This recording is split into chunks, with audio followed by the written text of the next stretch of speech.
So let's dig a little deeper. What is keeping us from speaking out at meetings? What makes it different from just talking to one colleague in the hallway, someone we know and trust, and we can have a free-flowing conversation? Part of it is just this feeling of different eyes looking at us. Sometimes it's the fact that it's a boss or a boss's boss. Sometimes it's the stature of the people in the room.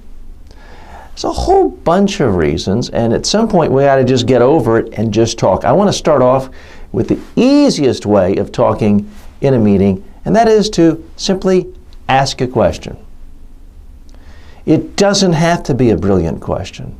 It just has to be a question that relates to something that's being talked about or will be talked about, but don't put pressure on yourself. You are not trying to be Charlie Rose or Oprah Winfrey or Barbara Walter with your questions. Just ask a simple question. Here's what I'm after. If there are, say, more than 10 people, or for you it might even be 5 people, but there's some threshold of people in a room that makes you uncomfortable. You feel pressure, you feel adrenaline pulsating through your body with the idea of speaking in front of people. I want to get you used to doing that so that the adrenaline doesn't pump and you don't have this fight or flight mentality going on in fighting in your body to get out of there. I want you to be able to be calm.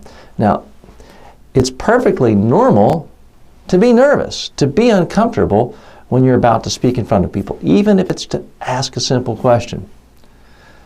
But it is pretty simple to ask a question, and it gets you in the habit of simply talking, projecting your voice to be heard in front of 5 or 10 or 15 or 20 people. So let's start off with, don't mean this to sound condescending, but let's start off with some baby steps. I want you to think of 3 or 4 questions you could ask at the very next meeting you have to attend, whether it is for your business, your trade association, your civic organization.